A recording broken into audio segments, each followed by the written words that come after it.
అందుకే నన్ను క్షమించి నవ్వా. పార్వతి, నాగన్నా, నిన్నెందుకు పిలిపించానో తెలుసా? చెప్పండి స్వామి. శివో, మాణిక్యం మసిబొగ్గుల్లో మరుగుపడింది. మార్తాండ బింబం మబ్బుల మాటున మాయమవుతోంది. నీ శక్తి సామర్థ్యాలు నిష్ప్రయోజనమవుతున్నాయి.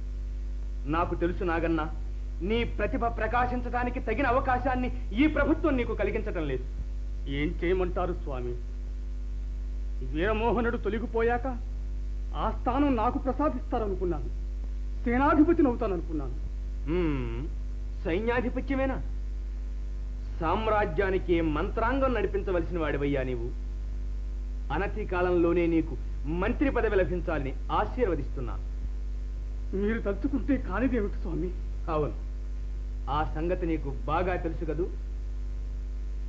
నేనే తలుచుకుంటే రాజే కింకరుడవుతాడు, కింకరుడే రాజు అవుతాడు. ఆ సంగతి లోకానికంతా తెలుసు స్వామి. నాగన్నా, కొంచెం దూరదృష్టితో ఆలోచించు. కళ్ళు మూసుకుని ఒక్కసారి కలయి చూడు. రాజాస్థానం కొలువు తీరబోతున్నది. జనులు జయ జయధ్వానాలు చేస్తున్నారు. సింహాసనం ఖాళీగా ఉంది. దానికి కుడివైపు యువరాజపీఠం, ఎడమవైపు మహామంత్రి స్థానం. ఆ 3 పీఠాలు ఖాళీగా ఉన్నాయి. వాటిపై అధిష్ఠించగలిగిన అదృష్టవంతులు ఎవరో ఆలోచించావా? ఎవరు? నువ్వు మహామంత్రి, చంద్రుడు యువరాజు, నేను మహారాజుని. ఆహా, చాలా చక్కటి స్వప్నం. అయినా ఇది నిజమవుతుందంటారా స్వామి? శివోహం, నేను తలుచుకుంటే జరగందంటూ ఏదీ లేదు. ఇదిగో, ఇది మహారాజు హృదయాన్ని అలంకరిస్తుంది. ఆ తరువాత ఇప్పుడు మనం అనుకున్నవన్నీ తప్పక జరిగి తీరుతాయి. కానీ మన స్వప్నాలు నిజమవ్వాలంటే నీ సహాయం చాలా అవసరం. ఏమిటి? హత్య? హత్య కాదు నాగన్నా, రాజరికం చేతులు మారేటప్పుడు నిత్యం జరిగేదే ఇది. పాత రాజుల శవాలపైనే కొత్త రాజుల సింహాసనం ఎప్పుడూ నిర్మించబడుతుంది. భయపడకు నాగన్నా, నేను సంకల్పించుకున్నాను, దానికి తిరుగులేదు. మరిచిపోకు, నువ్వు మహామంత్రివి. మహామంత్రివి నాగన్నా, మహామంత్రివి. తమ దయ స్వామి. సహాయం చేయవలసిన సమయం వస్తుంది. తరువాత కార్యక్రమం అప్పుడు ఆలోచిద్దాం. అలాగే, సెలవు.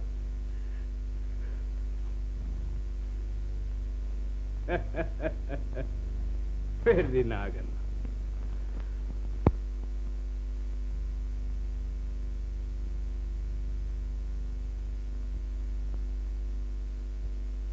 ఏమండో మిమ్మల్ని నేను స్నానానికి వెళ్ళొస్తా, అన్నం కుక్క ముట్టుకోకుండా చూడండి. ఏమిటి ఎప్పుడు కునిపాట్లు మీరును?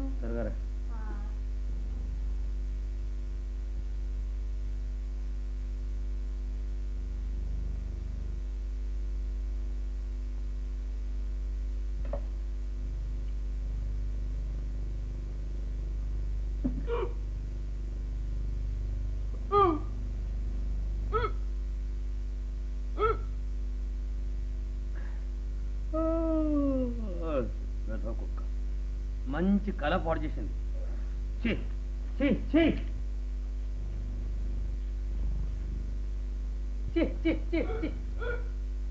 చంపా, స్నానం చేసి అప్పుడే వచ్చేసావా? నేను కుక్క అనుకున్నాను. ఇదిగో, నాకు ఎంత మంచి కళ వచ్చింది అనుకున్నావు. కళలో నువ్వు నేను ఆకాశంలోకి వెళ్ళిపోయి మేఘాల్లోనూ మనిద్దరం ఇలారా చెప్తాను. ఏ రావు? పో, నేనే వస్తాను.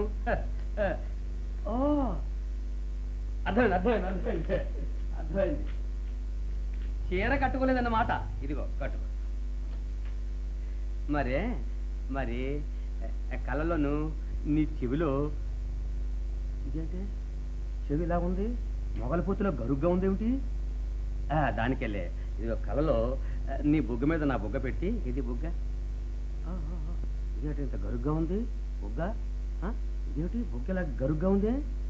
ఓహో, నలుగు పెట్టుకు స్నానం చేసావా? అది సరిగ్గా వదలలేదనుకుంటాను. దానికి వెళ్ళే. ఇదిగో ఒకసారి చూడు, ఇలా చూడబ్బా. ఇదిగో. అబ్బో, సరసం ఎక్కువైపోతుందే. సిగ్గొచ్చిందా? సిగ్గు. ఫోన్లే దగ్గర అబ్బా. ఇదిగో దగ్గర. కలిసి సరసం ఎక్కువైపోయింది, నా మీద ప్రేమ ఎక్కువైపోయింది. దానికల్లే పోతే పోయింది లేదు. దగ్గర ఒకసారి ఇదిగో ఇలా చూడు దగ్గర అమ్మ. మరి ఎక్కడ ఇదేమిటే ఇంతలా ఉన్నావు, నాతో సమానంగా ఉన్నావేమిటి? ఓహో, ఆనందం ఎక్కువైపోయి ఉప్పొంగిపోయావు అన్నమాట. పోతే పోయిందిలే. ఇదిగో కళలో నువ్వు నన్ను చేసినట్టు ఒక్కసారి చెయ్యవు. ఇక్కడ ఇలా వచ్చి ఇక్కడ ముద్దు. ఏం సిగ్గేస్తుందా? సరే నేను కళ్ళు మూసుకుంటాను, ఇక్కడ ముద్దు పెట్టు. నేనే వస్తాలే. ఇదిగా వచ్చి ఇదిగా ఇదిగా.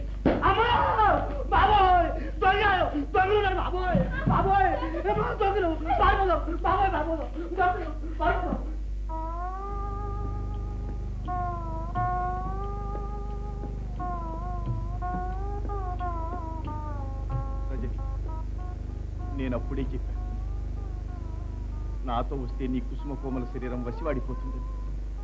విన్నావా? మోహన్, మృత్యు వచ్చినా నీ సన్నిధిలో వస్తే నాకు సంతోషం. రజని, ఇన్ని కష్టాలను జయించిన నీ జీవితం ఒక మహాకావ్యం కాబోతుంది. రజని రజని, ఇక మృత్యువు కూడా మనల్ని విడతీయలేదు. రజని, ఇక మృత్యువు కూడా మనల్ని విడతీయలేదు.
కూలిపోతాడే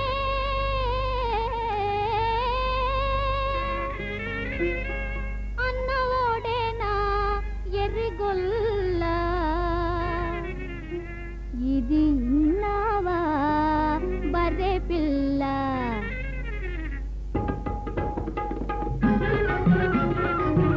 ఇనవే బర్రె పిల్ల నువ్వినవే బర్రె పిల్ల ఇన్నావా బర్రె పిల్ల ఇన్నావా బర్రె పిల్ల ఇనవే బర్రె పిల్ల నేనేనా ఎర్రిగొల్ల ఇనవే బర్రె పిల్ల నేనేనా ఎర్రిగొల్ల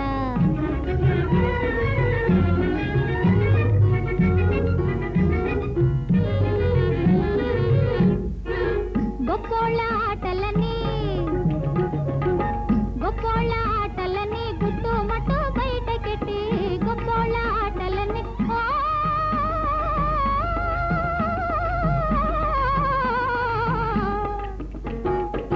గొప్పోళ్ళ ఆటలని గుట్టు మట్టు బయటకెట్టి గొప్పోళ్ళ ఆటలని చెప్పుకుంటే సిగ్గు సిగ్గు చెప్పుకుంటే సిగ్గు సిగ్గు ఇనవే బర్రె పిల్ల నువ్వినవే బర్రె పిల్ల ఇనవే బర్రె పిల్ల నేనేనా ఎర్రిగొల్ల ఇనవే బర్రె పిల్ల నేనేనా ఎర్రిగొల్ల పచ్చి మోసగాడే